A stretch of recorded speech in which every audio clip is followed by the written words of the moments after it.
And so I Hey, think everybody. we are ready. Hey, um, are we all Awesome. here?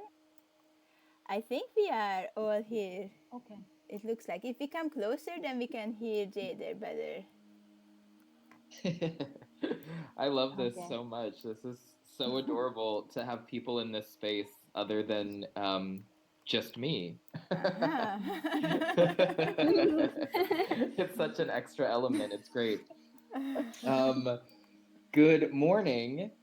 I want to thank everyone that is here, both the people that I know and those of you that I'm not yet familiar with.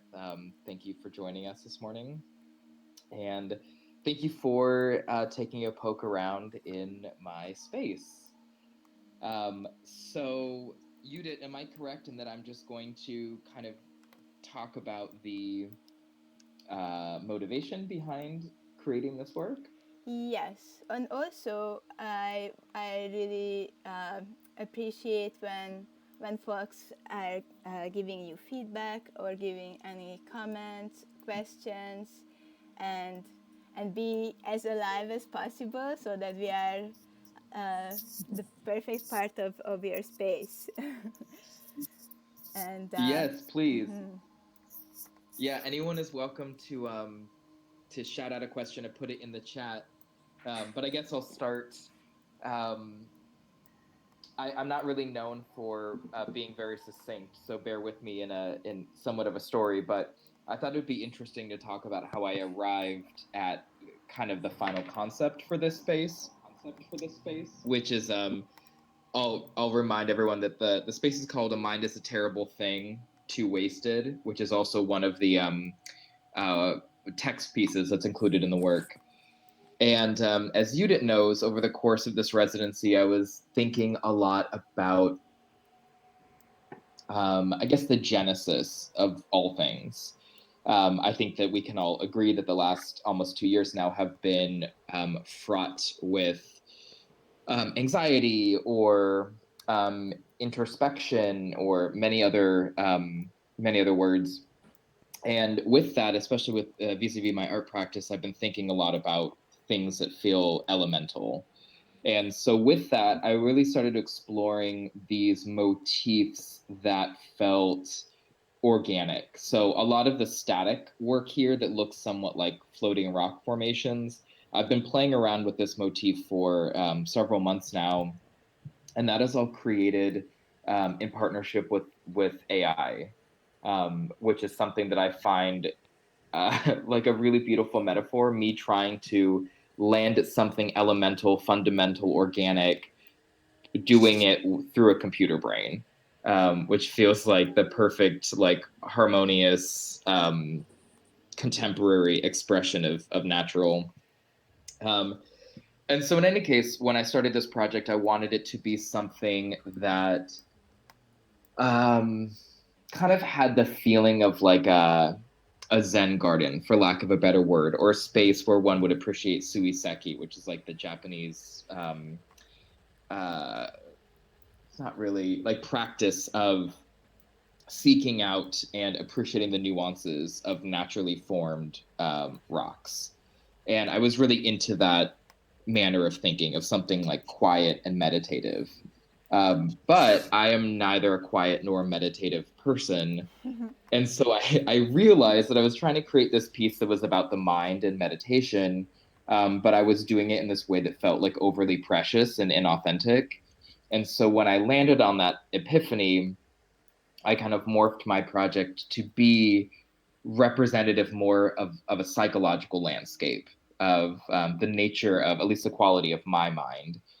And so I started bringing all these elements in, and if I were to break down kind of my thinking behind it, the organic shapes are meant to be kind of like the synapses of the mind, or these internal structures or pathways. And I felt I was really interested in using AI in this because it's something that is both objective and subjective. Like you have this objective data set that the computer is pulling from to create meaning. That's like what it's intended to do, is to create something meaningful out of something abstract. in so doing, it still creates something abstracted that then our subjective brains are able to perceive in this almost like surrealist kind of way. And that has been really interesting to me. So I started bringing all these structures in, and then also playing with the idea of kind of the interplay between, oh, sorry, I turned around. I think that fucked up my spatialized audio. You're good. The interconnectedness between kind of the natural world and the industrial world. So that's where we have all these like spinning wheels. I wanted it to be something that felt both organic and machine-like. And then on top of that, I don't know about y'all, but I feel like my brain state is kind of this amalgamation between memory, perception, trauma, mental blocks, intrusive thinking. And so I wanted to create something that felt instantaneously overwhelming. I wanted this to be like a democratic or probably better anarchical space in the way that is typically how a mind can work, especially in moments of anxiety. You're just, all of these thoughts are happening simultaneously, but then you are able to navigate closer to one to get clarity on that thinking. And I don't know if, perhaps I'll see if there's any questions first, and I'm happy to talk specifically about some of the assets. So I obviously created all of the assets in here. I didn't use anything pre-built. And I specifically was using different typefaces for everything because I wanted it to mirror like the different tonalities that we take with ourselves internally, like the ways that we can be tender with ourselves, the way that we can be critical of ourselves, the way that we can kind of absorb almost like the pop-ups of the world, like commercial little advertisements like we buy gold, like things that you don't even know that you're perceiving and that you're holding on to, but that you are like stored in your mental cache. So that's like in a really big nutshell, what I was hoping to achieve. Did you just throw? I'm throwing this fucking thing out. Don't fucking need it anymore. Get rid of it. Okay. You got a cake. So are there any questions about anything I just talked about? I think I have one. Jader. Uh-huh. Yeah. So I was just looking at your works on your website, and I saw that you were really into performance, right? Correct. So you Fuck you.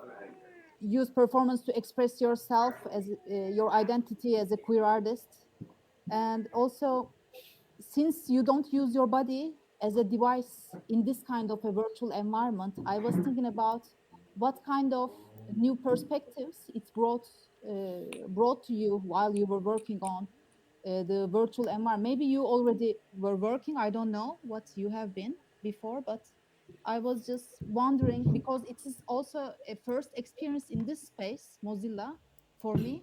I was really curious about your process while you were creating this space and how you were kind of relating your practice as a performance artist. I don't know if you define yourself as a performance artist. Please correct me if I'm wrong. But I was just wondering if this environment brought you a new perspective or new explorations or even some struggles that I actually have came across with many technical problems, you know. Yeah, so this must be Yeah. Marva that's talking. Yes, Yes, this yes, is it's Mara. Marva. Okay, perfect. I'm sorry. Yeah, that's a great question. And no, you have it correct. I mean, I do consider myself multidisciplinary mostly because I have like creative ADHD, and I like to focus on a bunch of different things. But yeah, especially for the last several years, when I lived in the Bay Area, performance was a central part of my art practice. And in fact, that's actually a really great question, and something that I do think specifically ties into the motivation behind doing this project. So I left the Bay, San Francisco, about 2 years ago, rather unexpectedly. It was just, in the way that living in a big city that's very expensive works, sometimes you have a place to stay that you can afford, and sometimes you don't. So I kind of quickly had to shift streams and move to Los Angeles. And I left so many things, like my entire community, right? And so even before the pandemic, living in LA, which has a very different performative scene, I was feeling myself really missing the Bay Area scene. And then COVID happened, and obviously that has affected so many people, for a variety of reasons, of course, medically, economically, mentally. And then for performance artists, it's obviously took away the stage, right? And people obviously pivoted and did some really great work online. But this was dovetailing with me going through this whole, I don't call it a crisis, I call it a identity evolution. And so I thought a lot about ego. And when you're a performer, no matter how you cut it, there's a part of your ego that you're pushing out to people at the forefront of what you're doing, And I was curious about ways to continue my work without being as focused on myself as the canvas. Even before a performance, I was doing a lot of self-portrait work with makeup, and so I still was a big part of it. And so I had been working on these, and that's actually why I started working with AI, because I was looking for a new vernacular. And when Judit approached me about this project, it was several months ago, and very much in the thick of the pandemic. Not that it's over by any means, but it felt like a great opportunity to try something completely new. Similar to you, Marva, I had never played around with virtual reality. This is like a totally new space for me, and folks that know me well know that technology is not necessarily my strongest suit, which is why I said yes. I really wanted to try something new and keep my brain elastic.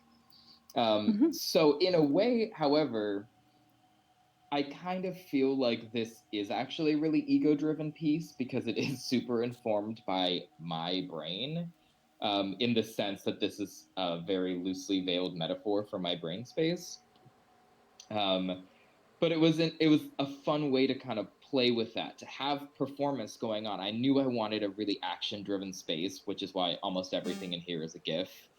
But I didn't want to be the one controlling it in the moment. I wanted to set everything and let the mechanisms do its thing. First, when I first looked at your space, I was trying to figure out where those forms are coming from. I thought that they might be some archaeological remnants, or maybe those are the curves of your brain which are manipulated somehow. But the aesthetically, I really love it. By the way, it's really very super vibrant, overstimulated, and strangely spiritual as well. And I am not surprised when you talk about the Zen gardens. It's super interesting to see that kind of a brain. Yes. I also wanted to just thank Myra for this question, because this is exactly why I thought that would be fun to see what Jader would do with a space like this. And when you talked about how to think about ego and identity performance in this VR space, and how would you move towards a more meditative approach, yet bringing AI in it, I just wanted to bring up how much of AI self-portraits are in these days, right? There are so many different AIs who are uh, testing how to make a self-portrait, and when you think about that, I think your space is such an amazing amalgam of, or a bridge to what's going on with this technological evolution, and how our identity is trying to catch up with all of this. So thank you. This is just Awesome. Thank so you. amazing. Yeah. I got a question too. Are we out of time for questions? I don't know. We have a lot of time, so please, yes. Oh, okay, great. Well, I thought it was an interesting thing to, address the ego in art, because I just wonder how would we like identify something that was egoless and not have it be like okay, I guess my question is, how do we not make ego-driven art? And if we do, how do we stay authentic in it? Like I kind of wonder if some of the connective part of art involves your ego always, unless it's something really generic, like a meditative wheel or something that's like a shape or form. But how do we make authentic art that's not somewhat ego involved? I don't know. Yeah, I don't know if you can. In some I mean, I guess I could think of some like maybe relational aesthetic practice or something, but even that, I mean, the ego is the motivation to do everything. We're all Right. self-defining in some way, whether that's self-definition of the philanthropist or the cocky artist or whatever. And I don't know if you can I escape didn't it. just throw a zinger in there. It was a curious thing to mention because it made me really realize like what I think it might be bad art, if there was no self-involvement, right? I don't know. Okay. Yeah, I fully agree. I'm not very I've not been successful at removing myself from the art practice, nor do I want to. Just kind of picking how it plays out. Like if this is some part of like how your brain looks and this is your translation to us of it, this is tight. This is like a really cool way to like see it. I don't know. Yeah. Well, thank you. Yeah. I'm kind of thinking about this question, how we are all building these things together, right? So when an artist creates this space, I think the beauty of it is that, of course, it is a setting that we are in it, but you bring your beautiful question about ego, and that is the thing that can just merge together in some ways, right? And I think that all of these spaces are the most wonderful when we are in it together literally and see what comes out of it. And we bring all our ego in it in some ways, right? Definitely. I do just want to shout out again the soundtrack by Tyler Holmes, and I also have to thank MD from Ratskin Records. He remastered it for me yesterday to fix an audio problem and did it, very, very last minute, which is, I'm super grateful for them. Just want to give them a shout out. And in thinking of the soundscape, I basically told Tyler, I was like, I want it to start off like yoga music or like you're going to a massage. Like I want it to be new agey as hell and just very almost like cheesy meditative, right? And which, don't get me wrong, I'm all like, let me put on my binaural beats, like I'm very new agey and like that, with a sense of humor about it. And I was like, but I want it to devolve into something that becomes very unnerving and very uncomfortable. And I think people that may be familiar with my work know that that's something I like to play with. Performance, especially, is making people feel uncomfortable in a way that is generative to them and to the viewing experience. Because I think the discomfort is the perfect way to make someone pay attention to something. And so when we were talking about what that kind of crescendo of manic intense energy would sound like, we started throwing ideas out there. I was like, I want it to be kind of a hybrid soundscape that is playing with elements that are industrial, mechanical, robotic, machine like, and then things that feel natural. So there are literally like the braying of animals in that soundtrack that Tyler then auto-tuned. So it's quite literally, the composition involves both machine noises and animal noises, and I wanted it to kind of be a mirror to kind of like some of the environmental conflict, the disharmony that we're all aware of. But then on this microcosmic internal level, that's also kind of my thinking behind. So the entire space is obviously encapsulated in this like orbiting, almost like gaseous Jupiter-like container, rind, if you will. And I wanted that to feel like something that was really nebulous and almost like toxic. So, period.